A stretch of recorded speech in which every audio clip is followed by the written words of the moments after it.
So next I'm going to look at a simple model of how the coronavirus affects the economy. And to do that, I've made a simple model of the economy.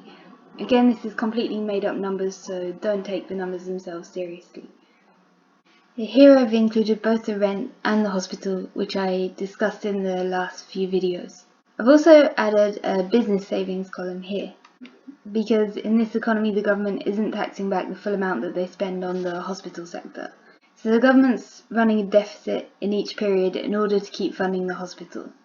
So the hospital, the total cost here is 8 plus 14 plus 22 plus 10. That's 54. But they're only taxing 17. You can see here the tax that each sector is paying. And so there's a government deficit of 37. So here I'm assuming that there's only so many pigs that each capitalist actually wants to buy. Anything else is going to go into business savings. So in the first video I talked about the trade-off between the capitalist luxury spending and the hospital sector. And so here that's complexified now to show what happens when we bring in an accumulation. So any of these business savings can then be used for reinvestment. So then it becomes a trade-off between luxury spending, business savings or accumulation, and spending on public services.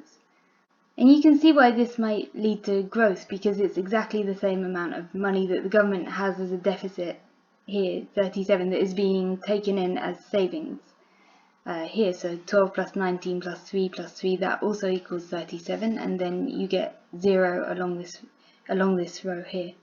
So on this model it's actually a direct effect of the government deficit that the economy can grow. So I'd also be really interested to see any empirical studies on the relation between the government deficit and savings, but obviously the model would have to be a lot more complicated to this to take into account business and personal loans and shares and all of those things. Anyway, I want to reiterate here that austerity policies, where the government squeezes public services and the least privileged in order to pay back the deficit, are pointless and harmful. What we really need to do is to just have a completely different conception of what the government deficit actually means and what we need to do about it. It's only because it's considered in the same way as other kinds of debt that it then becomes an issue. And as a side note, we also need to have a completely different conceptualization of growth and GDP, because they're not necessarily indicators of anything useful, and I'll come back to that in the next video. The final point to note here is that until now I've only talked about pigs as a capitalist luxury product, and they've been seen as the profit up until now. But here we can just imagine that it's split between workers and capitalists, with workers getting less pigs than capitalists. But you know, high income workers are also going to buy luxury products, and so it's not this direct split anymore. So the profit line will be somewhere in the middle of here now, and it's not clear where exactly it's going to be, but that doesn't necessarily matter for this model. So the first thing that happens when Covid-19 hits is that the society is now unable to buy pigs. In the real world, that means we can't buy luxury, so we can't go on holiday, we can't go to gigs, we can't go to expensive restaurants or buy expensive clothes. In the real world, of course, there's still some luxury spending, but just to keep this model simple, I'm going to assume that we're just going to cut out the pig sector entirely. So we delete the pigs row here, because these were the outputs of pigs to each sector. But it's not like that money just instantly disappears. The business has still got it in the last month before COVID hits. So now we need to add in an extra row at the top, which is household savings. So the capitalists and high-level wage earners have still been paid their wages, so they're still going to have this money. So we need to insert this row here. So we're just moving what would have been the outputs of pigs into savings. So then I'm going to delete this row just here. And now we can see we've got 0 income in the pig industry, and we've got 58 in household savings. So even though there's still the same amount of money in society as a whole, just because the distribution of it has changed from going back to the pig industry to being kept in household savings, the luxury industry is clearly going to be in trouble really quickly. They've got zero coming in, and they've still got these 58 worth of inputs. Even if you remove all of the tax and the savings, you're still going to have these costs to pay. Usually businesses only pay rent in advance. Both wages and suppliers are paid a month to 2 months afterwards. So until now we've been treating inputs and outputs as occurring simultaneously, but when you have savings and money can be stored for some length of time within savings, then time becomes important. So just to keep it simple, let's just assume that the pig industry uses all of its savings, as well as what would have been household savings, and the tax is going to go, and manages to pay off these other costs in this first month. So let's take these out. Now as the next month starts, things get slightly easier, because since they're not producing anymore, they don't have to buy any of the supplies anymore either, so they're not going to have to buy the iron. They're not going to have that cost. They can't keep their workers even if they want to, because they can't afford them, so those costs are going to go too. But no matter what, they're still going to have to pay rent, because as was talked about in the last video, landlords don't care how much money you're taking in, you still have to pay them. The costs aren't variable in the same way. And so they're still going to have 13 worth of costs, they're still going to have nothing coming in, and so assuming that they're not getting business loan or something like that, the whole industry is going to go bust. So we just delete all of this column. So now that's 0. Now we need to use this extra column, because these workers here, they're going to be made unemployed, but they're still going to need to eat, and so they're going to claim unemployment benefits for the same amount as what was the necessaries part of their wages before, so 12. And they're going to also need some money towards rent, their household rent. So let's say the government's going to pay them 6.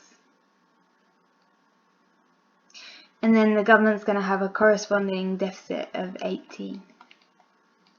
Now we can see that removing the pig sector has had an effect on all of the other industries too, because now the rows and the columns, they don't total the same. The columns, they stay the same so far, because all we've done is move what would have been the money spent on the pig's output into household savings. But the rows, they're not going to total the same.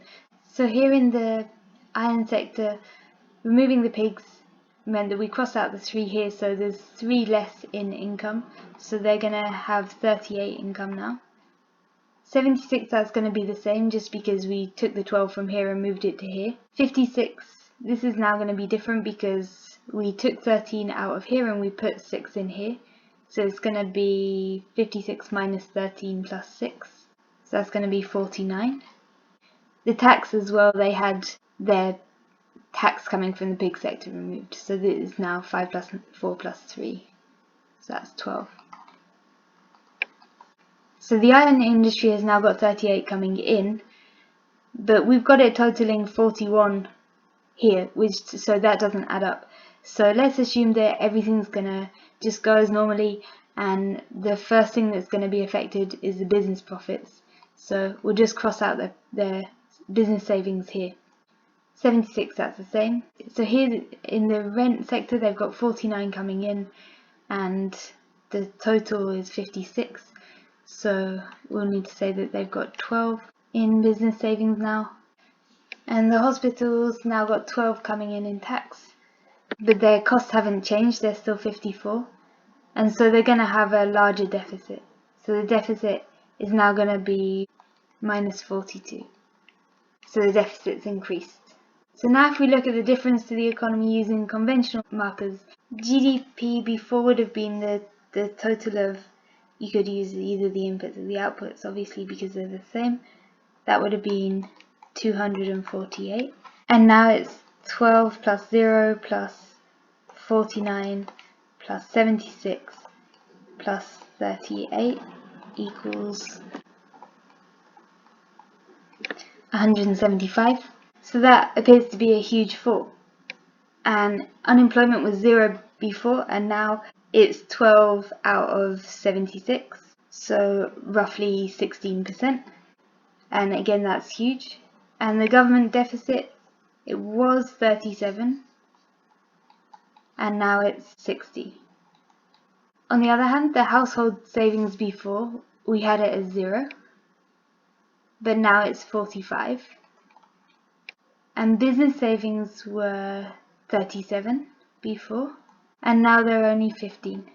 So, assuming that capitalists don't change the distribution between the money paid to their upper tier staff and their business savings, we can predict that if this was the government strategy, so essentially do nothing, there's some major effects.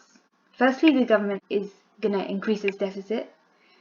Secondly, the rich households accumulate wealth in terms of money. That's just because they can't spend on luxuries as much as they did before. Thirdly, there's less money available for reinvestment to drive growth. So the distribution of wealth shifts away from the government and business savings and towards household savings.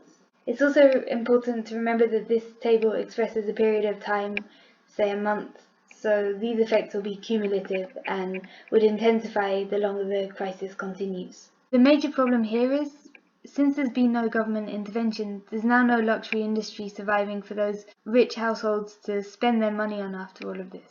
So we have to think about questions like, will there be inflation? And could there be a housing boom as rich household demand for luxury housing might increase because they've got this extra money now? Or maybe some of these rich households will go into the rent industry. The rent industry is still doing pretty well. Landlords they've been affected a little bit, but not that much by the do-nothing strategy. Or would the capitalist households use some of the extra household savings to fill in the gaps in the luxury market once society reopens? Or would there be some combination of all of those? So those are the kinds of effects we'd want to think about.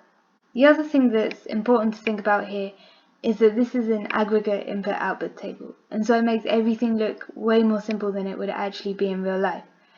For instance, these people who lost their jobs, their whole rent won't be paid by the government, so they'll be in deep financial trouble. They might have to move house, and not all industries will bear the same effects. So for instance, in the iron industry, there may have been producers that were only producing for the pig sector, and so they'll go bust too, and their workers will claim unemployment, and then they'll be in financial trouble too, and so on.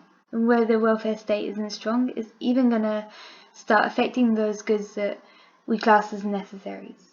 So it's really important to understand just how important all of these effects would be to the macroeconomy, as well as the very real effect on people's lives as well.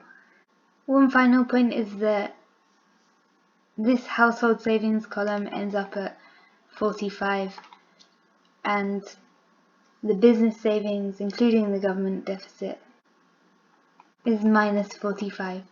And so you see that these still total 0. These are always going to total 0 on this kind of model. So just to reiterate, the main points were there's the move away from government, so the increase of the government deficit, and the decrease in business savings, and the increase of household savings. And the possible effects are inflation, possible housing boom, the relative strengthening of the landlord sector in comparison to the other industries, and the question of who's going to have the money to restart the luxury industries once COVID has been brought under control. So in the next video I'm going to look at what would happen if the bailout strategy of the UK government works and what the difference between the effects would be from this model.